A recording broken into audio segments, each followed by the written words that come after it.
Have you ever visited a museum? A museum is a building where there are interesting or beautiful things from the past. Hello everyone, and if you haven't guessed already, today we are talking about accents and also the command of English and pronunciation. I really tried with that intro to grasp how it was said, but I really couldn't replicate her sound. Globally, accents are a bit contentious. Socially, they can tell us a lot about individuals. It may tell us where they are from geographically. It can also tell us where a person is from regionally, and to some extent, someone's class position. Overall, the way someone sounds does carry a wealth of social information, and it does directly shape how they're perceived. Now, this phenomenon is universal. Accents and one's command of English has been a thing in the UK whereby it's an identifier of class. But of course, as always, we're going to explore this phenomenon in regard to Nigeria. Nigeria has many problems. Inferiority complex is without question one of them. This of course stems from quite a harsh history. It's part of the legacy of colonialism, which continues to create identity struggles. And when it comes to the issues of accent and English, the issue becomes ever more pronounced. In Nigeria, English and one's accent does function as very powerful social and class markers, and of course it's very problematic for a number of reasons. So today we're going to be discussing the language landscape of the motherland and also the peculiarities regarding accent and English. Niggas are snitching on my ass like crazy, snitching on my ass like mad. The niggas and come.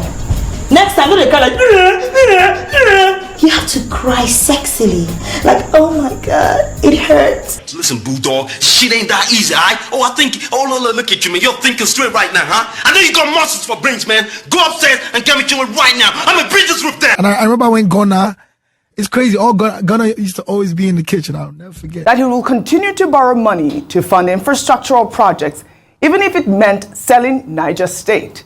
First of all, how did English even become a global language? English, after all, is the most widely spoken language in the world, when including non-native speakers. Currently, 58 sovereign states use English as their official language. According to phonics, there are some major factors that did lead to English becoming the world's lingua franca, which are the expansion of the British Empire, the Industrial Revolution, the rise of the United States as an economic and political superpower, globalization, and tech. We need not spend too much time explaining the British Empire as it's rather self-explanatory. But briefly, by way of British contact, in colonies and areas of exploitation around the world, English inevitably became prominent. As Saraceni points out, English was mainly a means of communication between the British and the local ruling classes. Local languages were not replaced, although their prestige was lowered. During the transatlantic slave trade, English became the contact language between enslaved Africans, who of course didn't initially share a common tongue. So over time the use of English developed within these communities, which further embedded the language within diasporic contexts. With the Industrial Revolution, between the 18th and 19th century, Britain was the world's leading trading and industrial nation. They were manufacturing large-scale machinery, which was some of the most major technological advancements of the time. So it's said that as a result, this required new terminology. The English language developed words relating to science and technology, and because the technology was originated in Britain, other countries seeking to access new industrial knowledge were compelled to then engage with English. Of course, we have globalization and technology, which has been hugely significant in our modern world. Information technologies like Microsoft have been major drivers of globalization. We're all interconnected by computers, phones. That's the only reason you're watching me today. And then we also have diplomatic institutions such as the likes of NATO and the UN. They rely on English as the working language, which again makes English a type of lingua franca for diplomacy and diplomatic relations. In mass media, TV and film, Hollywood dominates. And then in education and academia, English remains the primary language of exchange. Ultimately, the global spread of English is absolutely inseparable from the tech revolution that defined the 20th century. Nigeria has a very fast linguistic landscape. It's reported that we have over 500 languages. And according to phonics, Nigeria is viewed by scholars as one of the most complex linguistic situations in Africa. As a legacy of British colonialism, English has become the official state language. It's integral to education, government affairs, and also daily interactions. And it's indeed a lingua franca.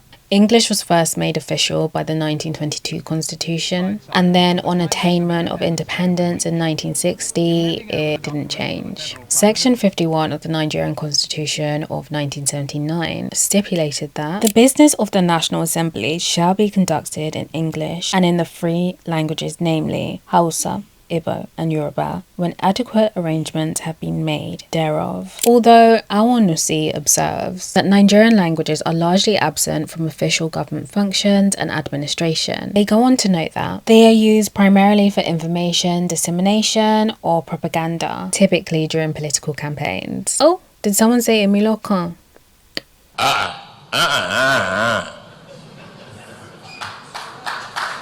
Nigeria has three major indigenous languages: Yoruba, Hausa, and Igbo. Hausa is the most spoken local language, then followed by Yoruba and Igbo. Nigerian Pidgin is a type of colloquial English that too serves as a lingua franca, bridging the gap between many Nigerians, who of course speak many different languages. But despite this linguistic plurality, attitudes towards indigenous languages and English remains rather complex. To fully understand the role of English in Nigeria, we must of course need to take a look at the colonial period and the period that preceded this, and that is the era of the Christian missionaries. The missionaries built churches and schools, and a lot of their efforts were concentrated on encouraging parents to send their children to schools. Their ultimate aim wasn't for education's sake, but to spread Christianity. Ologunde identifies the first stage of education between 1842 and 1882 as one of missionary control. During this period, the Yoruba mother tongue played a key role in the missionary activity because the missionaries saw it as an effective tool for civilizing and enlightening the people and thereby spreading the word of Christ through the Bible. But they needed a literate class. So the Bible was translated into Yoruba and also newspapers, and they were also producing Yoruba speaking teachers. Yoruba was subsequently the medium of instructions and sermons, and even the main subject at school. Ologunde refers to this time as the golden age of Yoruba. But another academic, Ade Farakan, would argue, quite rightly, that there was nothing golden about it. They say, it seems to me that there's nothing golden about the agenda behind why missionaries privileged Yoruba, because the language was ultimately used as a tool or means to conversion. The use of Yoruba during the missionary era is quite interesting because I recall my mother telling me about her auntie, who probably would have been born around 1910, circa. My mother would always tell me that she couldn't read or write any English. This auntie, however, could read the Yoruba Bible. So clearly she was literate in Yoruba. And I guess she would have been part of this cohort who was exposed to Yoruba literacy primarily for the functions of Christianity. After the missionary period, the English language gained expanded functions. In 1882, the colonial government introduced an ordinance that placed education under direct state control. And that made English the official language of instruction at schools. According to Ologunde, this is the period where Yoruba had virtually no role in the education system. Also, the colonial government needed civil servants. They had to be competent in the language of the administration, English. To ensure this, the government provided grants and rewards. However, only to successful students who were taught in English. Ade Farrakhan explains, this had the effect of making English the privileged language of the system and effectively discrediting Yoruba. This was a pivotal moment in the colonization of Yoruba language, people and identities, where we see a shift in the importance of the Yoruba mother tongue from suiting the missionary agenda to suiting that of the colonial administration. And for some completeness, the North did not open up for the missionary activities the way the South did. And that's due to an agreement that was made with Lord Lagarde at the time, and that's for reasons beyond the scope of this video. One thing that always really makes me laugh online is when people on Twitter get this weird nostalgia about Nigerian accents from the 1950s or 60s. This trip to Lagos in the Mami wagon. I feel it's a good idea. How soon do you think we should go? Oh, we can go tomorrow. Tomorrow? Yes. And then they start lamenting as to why Nigerians no longer sound like this and how well spoken they were.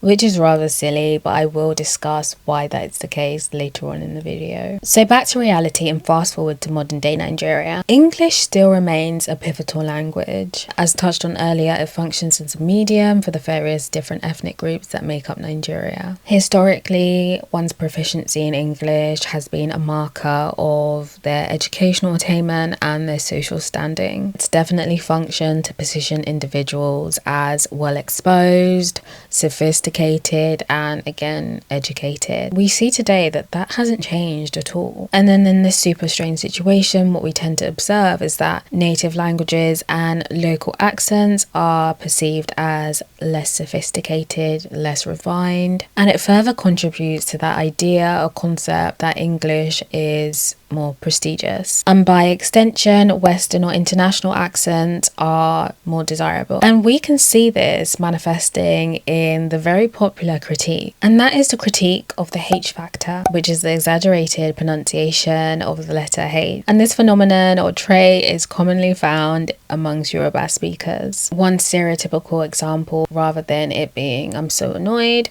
some may say "I'm so annoyed." So there's that H coming through. So, case study. There's a clip that tends to make rounds in my work. This lady has suffered at my hands, and I am dearly sorry. Digital footprint, what can I say? Do you remember when this lady said, and there's this whole battle, you know, natural hair versus wigs or weaves. What's your take on it? Your natural hair is good for church programs.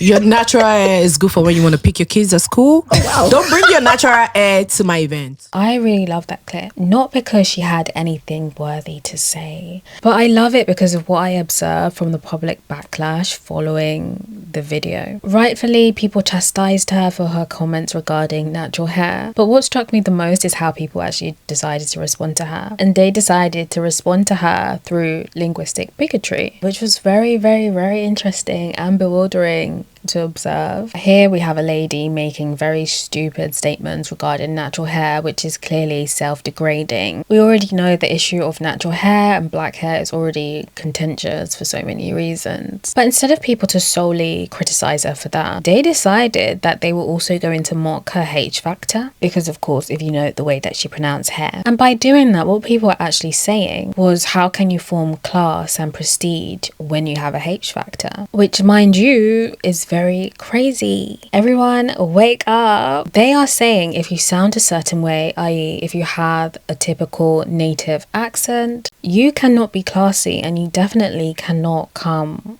online and be pretentious. You are disqualified from being any type of refined or sophisticated, and that reveals to me so much about the psyche of inferiority and class. It was essentially a full circle moment. You condemn self-hate on one hand, and then on another hand you administer it.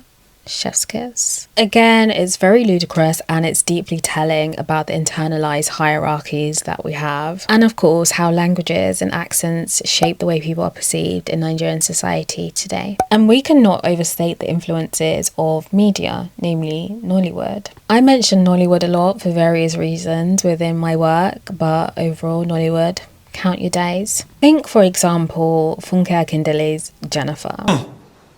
It's not entrepreneurship. When Sabina Zev made you mean? That is entrepreneurship now, simple pronunciation. The entire trope is built on Jennifer being Raz. She's a small town girl who moves to a big city, Lagos, and she wants to be like a Lagos big girl. And I believe Jennifer is from Ibadan, that's where the character's from, and I'm fed up of my Ibadan people slander. The portrayal of Ibadan people is very particular. One of the main devices that Funke Akindele uses to bring out Jennifer's razness or lack of exposure is language and accent. Jennifer speaks in a way that's very local and I guess not polished. She mispronounces things, her intonations are obscure, and there's also a lot of humour when she tries to assimilate to a higher social circle that she finds herself sometimes in, or she forces herself within, in Lagos, so generally it ends up sounding rather comical and exaggerated, and it is her failure to embody this that makes the character quite funny, which when you think about it makes for good satire, but it also reinforces the hierarchies regarding language and class. So to circle back on that quantum physics like question that seems to have everyone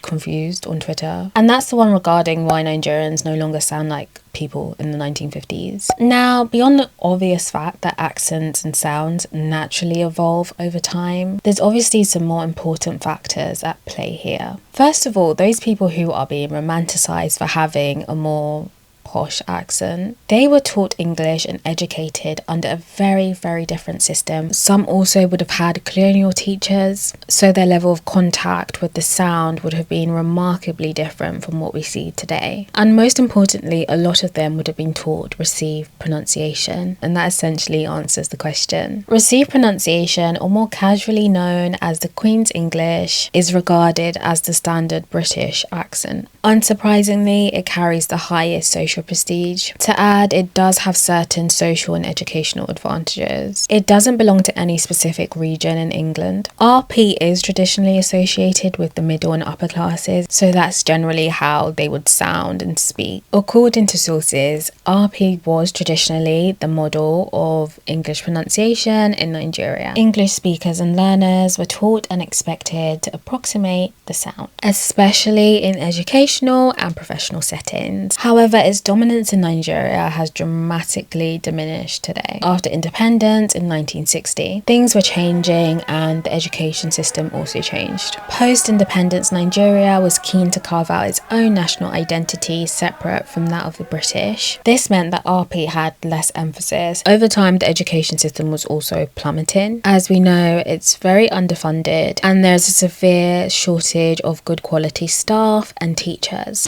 What is the past participle for speak? Speaker.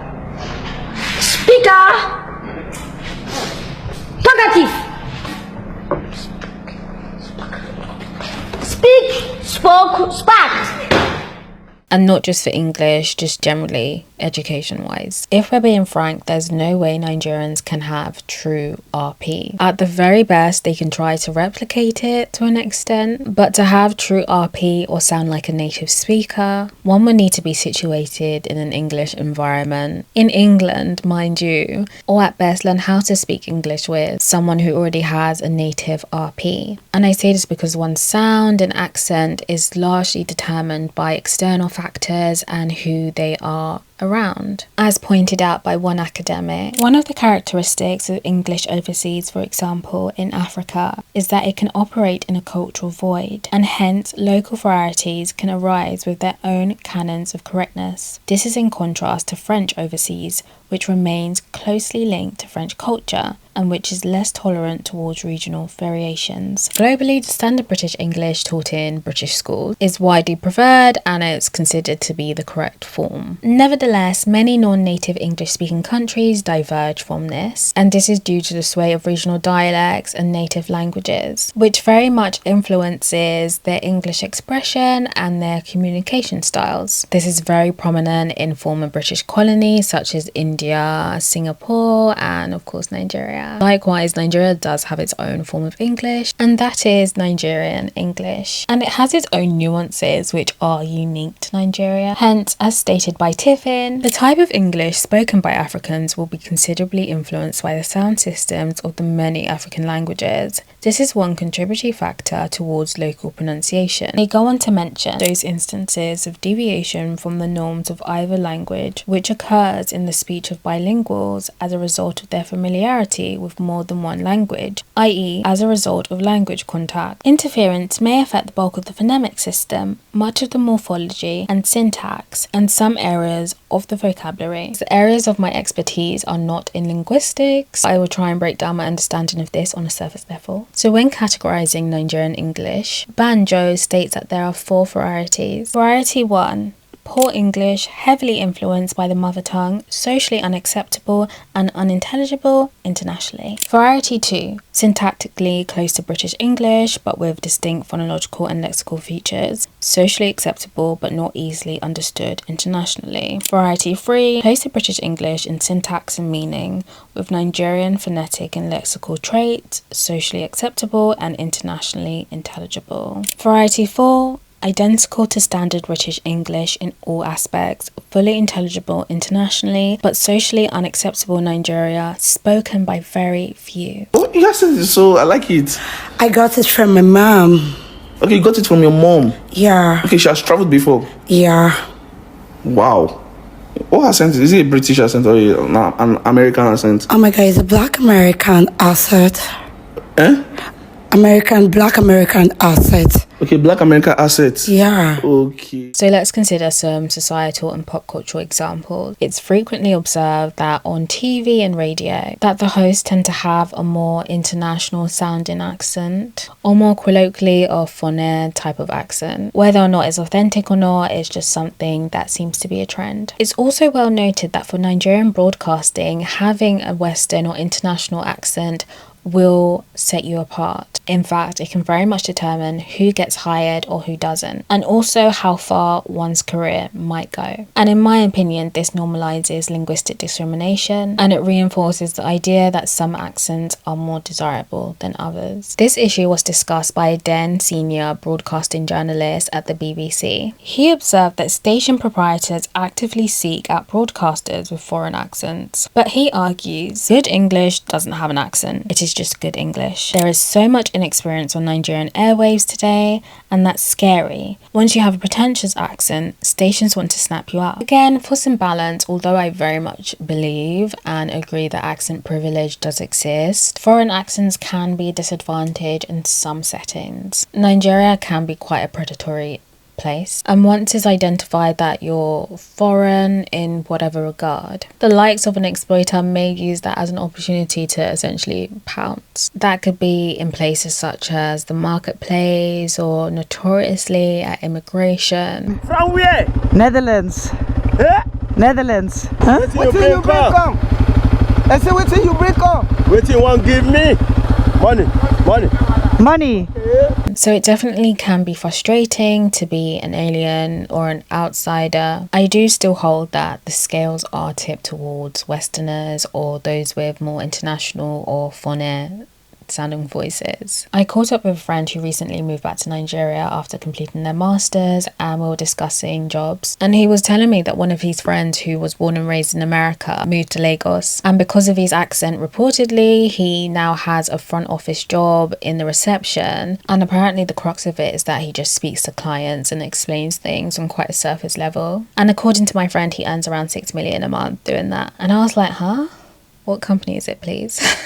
Also, when I was drafting this essay, I ended up speaking to another friend who currently lives in Abuja. He has a government job and he also runs a business. And for context, he's British Nigerian. He said to me, there are important people that like my accent and want me around because of it. There are some important people that don't care about my accent, only what I'm saying. Then there are others that won't fully accept you because of the accent. Found the last point to be quite intriguing, mainly because of the whole identity politics of Nigerian identity, and also the fact that some people may feel very alien or they may be alienated if they haven't necessarily grown up in Nigeria. Some may think that some people aren't Nigerian enough or not Nigerian at all. He also mentions having a straight British or Western accent does not put you at the top of the list if you want influence. But I digress. So ambiguous sounding accents or phoneme are not exclusive to the broadcasting industry. They extend to some of Nigeria's biggest celebrities. Take Wizkid for example. Despite growing up in Nigeria, he has gained attention for sometimes having an interesting sounding accent. You know, and it's still gonna do a lot. It's gonna contribute, like probably take over the world. But happy 24th of June. Catch me live on the 24th of June, shutting down the BET Live Experience main stage. That video circulates annually every 24th of June, and I believe it gained traction because of the way Wizkid said 24th of June. And there was something just going on with the accent there. Linguistic research does suggest that accents tend to solidify around the age of 12, and thereafter they become relatively stable in adulthood, although exposure to new environments can influence the way the accent sounds over time. Nonetheless, scientists do agree that while they can subtly evolve, eliminating them is notoriously difficult. In all fairness, when I do consider Wizkid, he has had a lot of exposure to new and international environments, so I think it's only natural that there will be some kind of variation in his accent. So I don't think I'd ever argue that it's completely pretense. Additionally, Davido, he gets the stick a lot of the time, but he's from Atlanta, so and he literally uses any opportunity to remind us about his links with Atlanta. Yeah, I am from Atlanta. Yeah, I'm from Atlanta. I was born in Atlanta. Yeah. Born in Atlanta, man. I was born in Atlanta.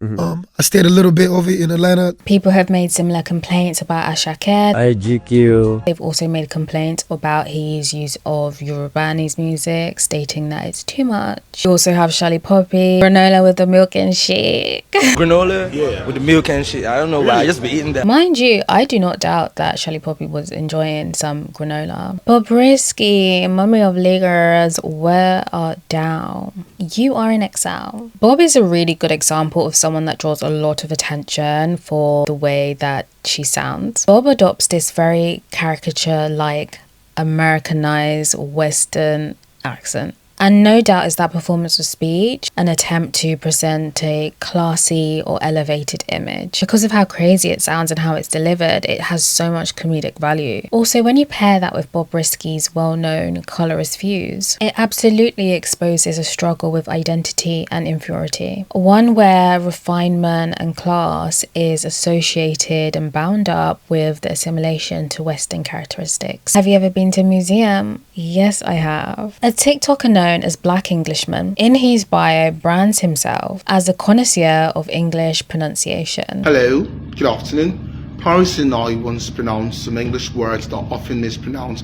during communication. His niche involves teaching Nigerian children the nuances of British pronunciation, yet his attempt to do so falls extremely short, which is very unsurprising considering his non-British background. So not only does he make himself a joke, he also makes the poor children online a joke. George and James were charged with perjury and tried before a judge and jury. Again. George and James don't do biscuits, do biscuits. Don't say policeman, say policeman. Don't say gatesman, say gatekeeper.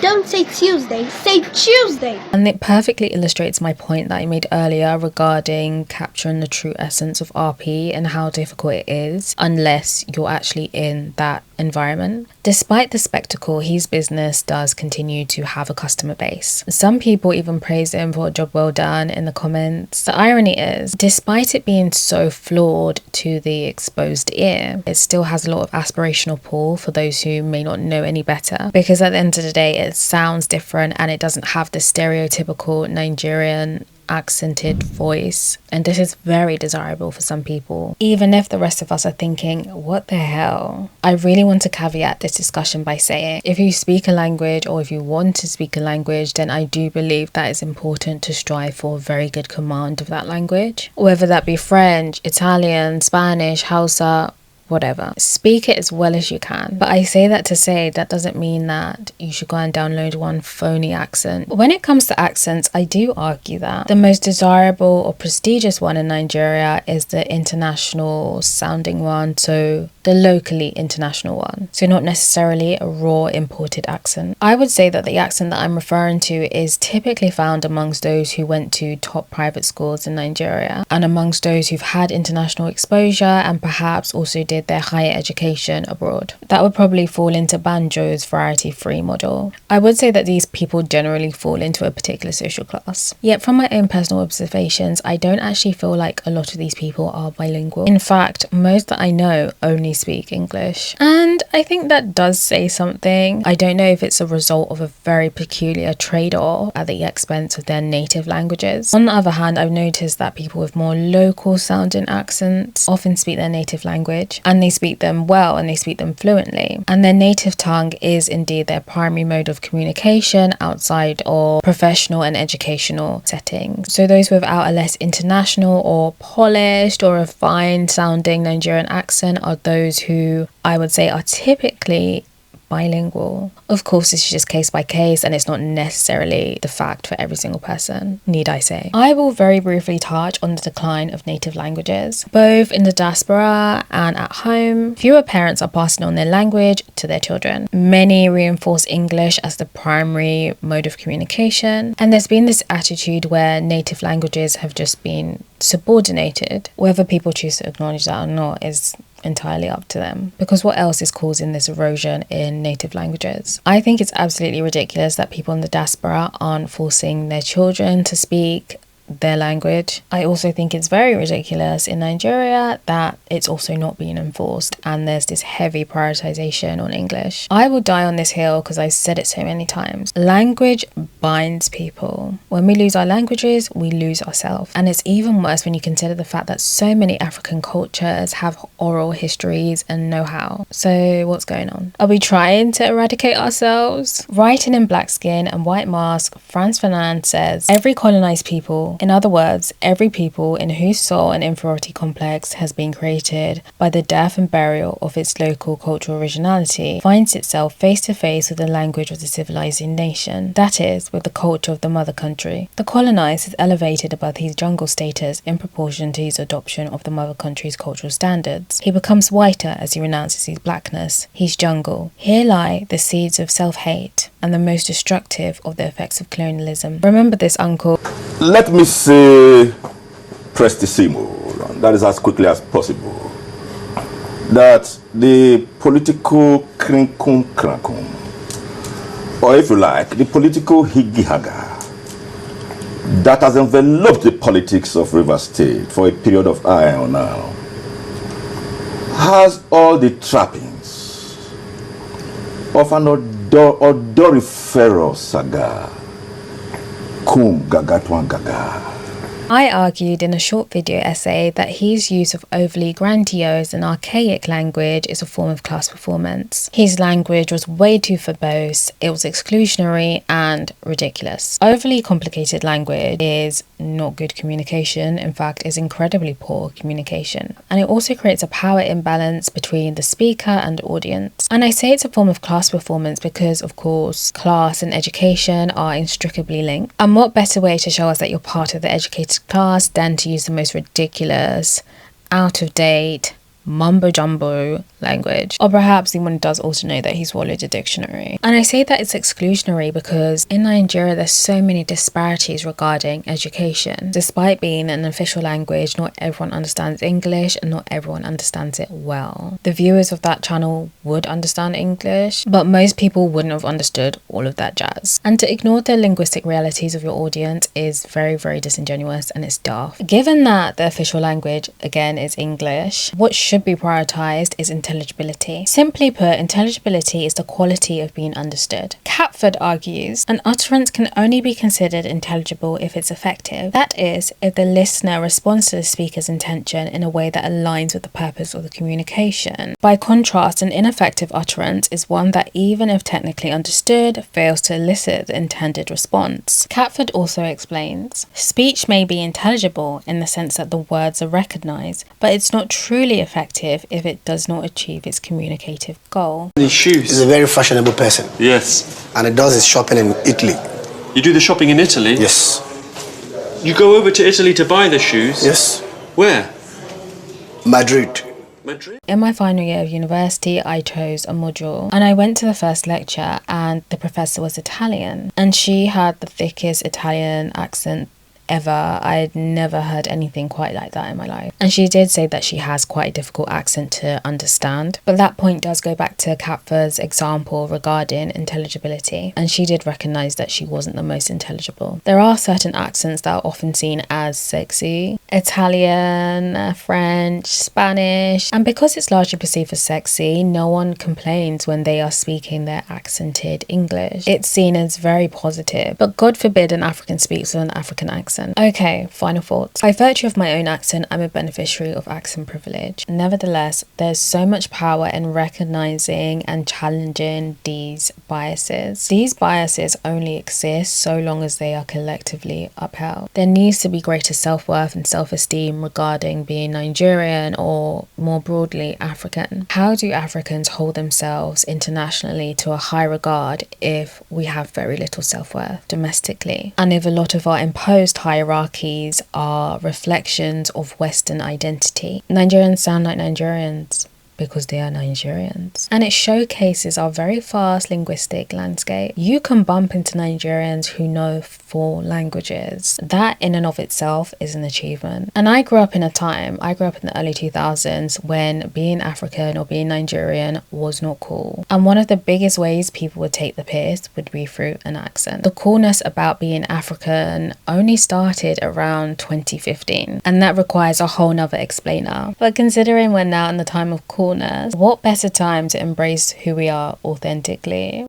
I also think there's a lot to be said about Americans doing movies that require them to embody or utilize an African accent, and them choosing not to bother to get a decent accent coach and adequately learn how to mimic the African accent that they are actually going for. And that is the African accent actually associated with that particular group of people. Sorry to break it to you guys, there isn't a universal African accent. But then again, if we're rushing to sound like Westerners at the expense of losing our own natural sound and our languages, why would Nollywood give a toss? Thank you guys so much for watching. Please let me know your thoughts in the comments and don't forget to subscribe.